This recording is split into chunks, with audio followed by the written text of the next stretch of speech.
Just weeks after entering the Oval Office, Kennedy gave the go-ahead to a CIA plan to invade the island of Cuba and overthrow the communist government of Fidel Castro.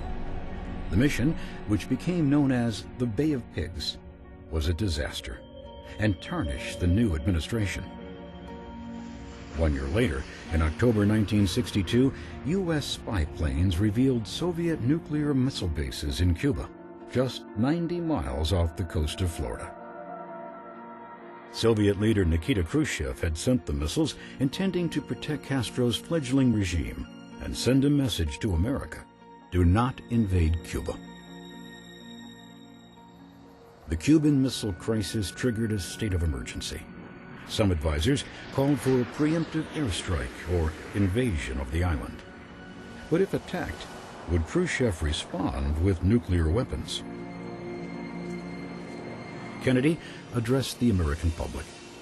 He said that ships bound for Cuba with military equipment would be quarantined, and he issued a warning.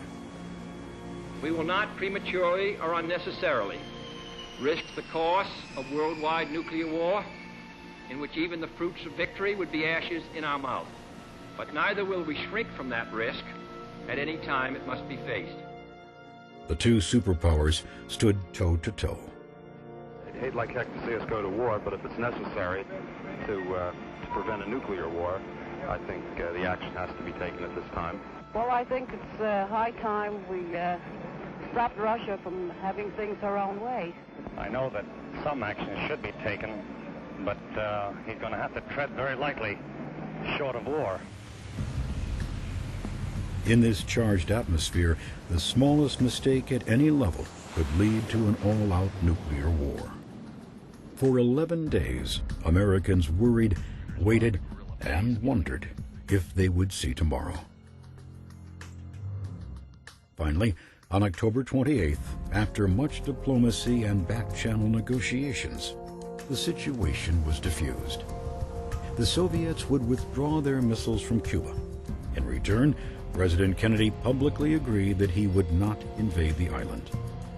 Privately, he also conceded to the removal of U.S. medium-range missiles from Turkey.